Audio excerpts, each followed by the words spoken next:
What could you do if you could make wine with no rules? With Lokeations, our founder and award-winning winemaker Dave Finney strayed off course to create something new. Rule-breaking blends of the world's best wine-producing regions. Here's how we did it. Tip 1, make new rules. How good a wine could you make if we stripped out all these arcane rules that most people, even in the wine business, don't know why this is why it is? And it's not necessarily because that's where the best vineyards are. It was a lot of these old rules are based on rich men deciding where to put appellations. Not always, but some of them are, and I'm sure I'll get some that. Tip 2, avoid the expected.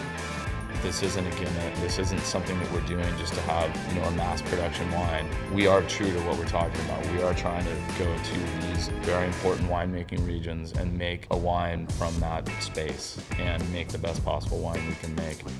Tip 3, inspiration can come from anywhere.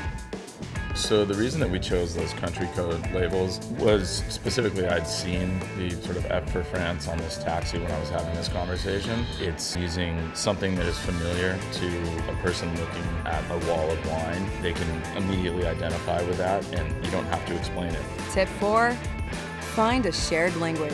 We've been able to work with amazing people. There's a commonality between great growers and winemakers. We all speak the same language, so to speak, even if we don't speak the same language. Tip 5, get lost.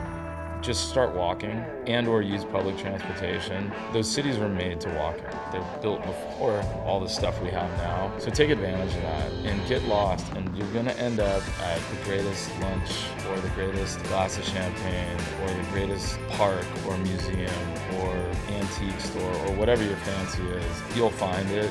If you took all the different experiences and most of them have less to do with winemaking and more to do with the adventure. Open a bottle, open the world.